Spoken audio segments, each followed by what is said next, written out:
le jury comporte 169 candidats. 169 candidats, 88 filles et 81 garçons. Ok, ñëpp ñëw nañu. Bon, am na ñaari absent pour l'instant waaw ñaari absent la ñu enregistré ce matin quoi. waaw peut-être bon ay jigéen lañu. ñaari jigéen ñu ñëwul waaw. ok bi ñu commencé le matin léegi amul benn quoi. bu ñu commencé ba léegi moom macha allah dara kiiwul waaw lépp mat quoi surveillants yi mat nañu les correcteurs yi comme suba français lañ doon def les correcteurs en français ils sont venus ñoom ñëw nañu ñaar ñi commencé nañ corriger keneen ki nee na suba lay ñëw corriger. tey français lañ def rédaction texte suivi de questions ak dictée moom lañ defagum. yow lan nga tànn bi nga doon def. man sujet 2 bi laa jël si rédaction bi. sujet bi lan la ça parle de quoi. si citoyen yu mérite daal yoo xam ne dañoo mer suñu meree lan la ñuy def dem di saccager kii public bien public yi ak privé yi.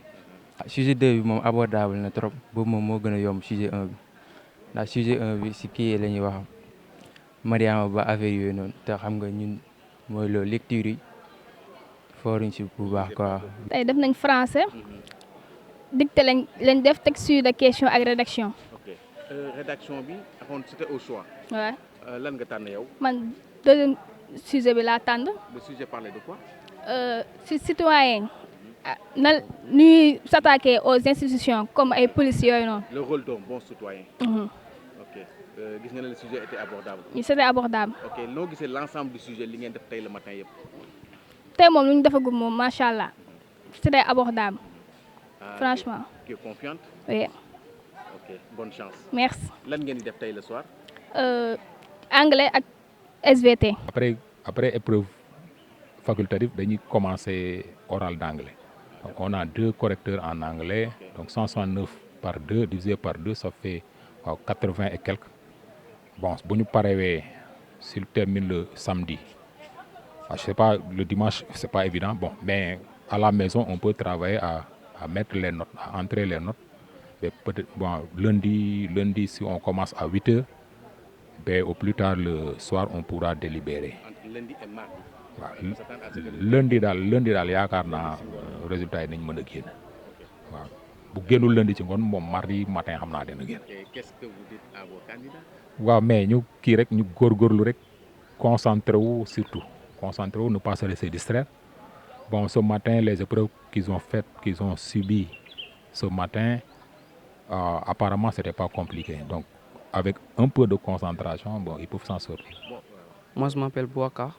Je suis candidat au BFM dans le centre Mansour Malick.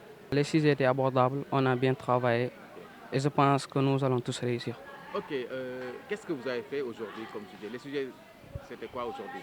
On a fait le français, dissertation, TSQ et la dictée. Ok, le sujet de dissertation, vous avez choisi quoi?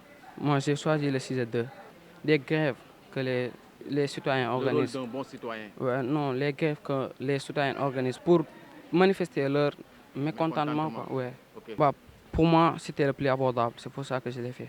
Composition française, après dictée, après texte suivi de questions. Moi, le français, quoi. Le soir, on fait SVT, ensuite on fait anglais.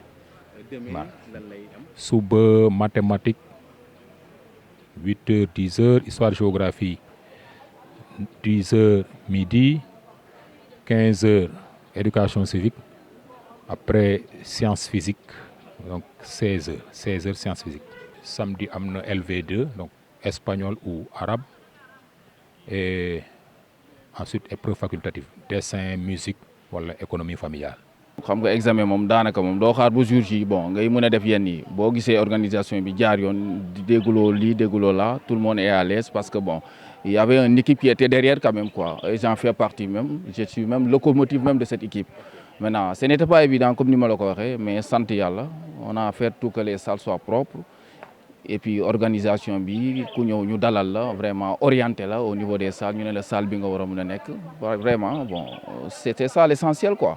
Maintenant équipe bi fi ñëw tamit bon rafetlu ñu dallu bi parce que nit ay garabam ñun aussi ñun suñu liggéey rek la ñuy def pour essayer de mettre les gens dans les très bonnes conditions pour que aussi tamit bu ñu demee aussi ñu am lu ñuy nettali ji ëllëg quoi parce que ce n'était pas évident mais sant yàlla rek comme vous le voyez.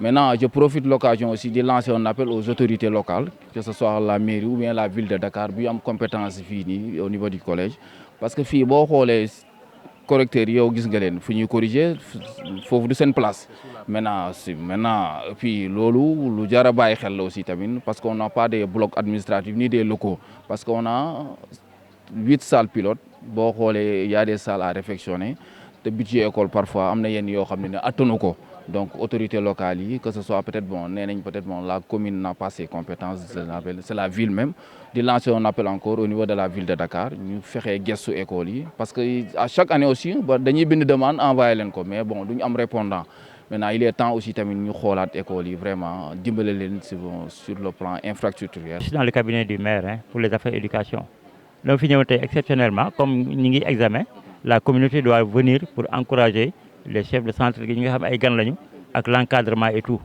bi ma ñëwee gis naa ko sincèrement mu war na ma ni y a aucun problème et puis c'est le moment aussi de souligner que ni lors des CLD passés li ñu doon wax pour l'organisation des examens vraiment j'ai vu que ni tout a été bien la sécurité est là vraiment il y a le calme et la quiétude les enfants aussi ont évolué dans de très bonnes conditions vraiment l'atmosphère aussi y est le cadre environnemental de l'école aussi est propice vraiment pour ça. Tout ça, c'est à encourager parce que le milieu, c'est extrêmement important. Je saurais terminer sans lancer un appel aux bonnes volontés. Maintenant, moi, je ne suis pas de la Médina, mais il y a la natou, bon, ce que je vois ici, vraiment, ça m'a plu. Maintenant, dès que les autorités, que ce soit le maire actuel, Bamba Fall. Maintenant, je lance un appel à un gars que je ne connais pas bien, Abbas Fall. Il est adjoint même au maire de la ville de Dakar donc Abbas kon vraiment sa école ngi nii gis nga vraiment soxla nañ seen dimbal bu baax a baax wax dëgg yàlla moom waaw loolu ñu dimbale aussi soxla nañ ko parce que vous voyez même si les locaux sont vétustes bon on n'a pas eu assez de salles pour les gens qui viennent souvent ici pour travailler que ce soit les correcteurs même nous en tant qu'administration vraiment je lance un appel solennel à Abbas Fall nga ngeen jàppaat si bon vraiment pour école bi retrouver encore à son plan. Ce matin ñëw naa mais jotuma aborder ñoom ce plan là parce que actuellement ils sont en train de travailler je laisse peut-être après pour pouvoir apprécier à ça mais selon les écoles les enfants se sont bien débrouillés et que parce que année scolaire bien vraiment ils n'ont pas triché ils ont fait des cours de rattrapage et tout ce qui est très encourageant.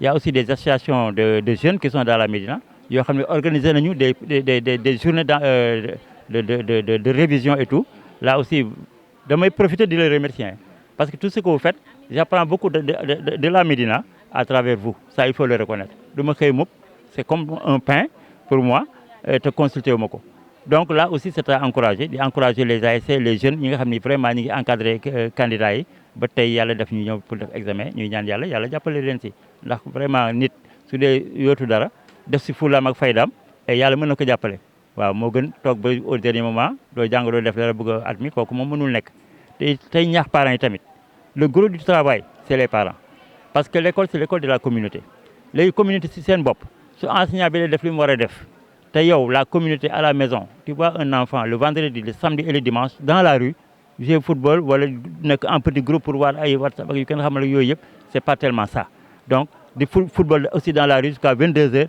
je suis témoin de ça. Moi, j'ai fait 65 ans dans la Médina. J'ai mes 70 ans. Et tout le reste du temps, presque, j'ai évolué dans les écoles. Donc, le monde le fait, c'est les banques faits. Parents sont les principaux responsables. Ça, il faut le reconnaître.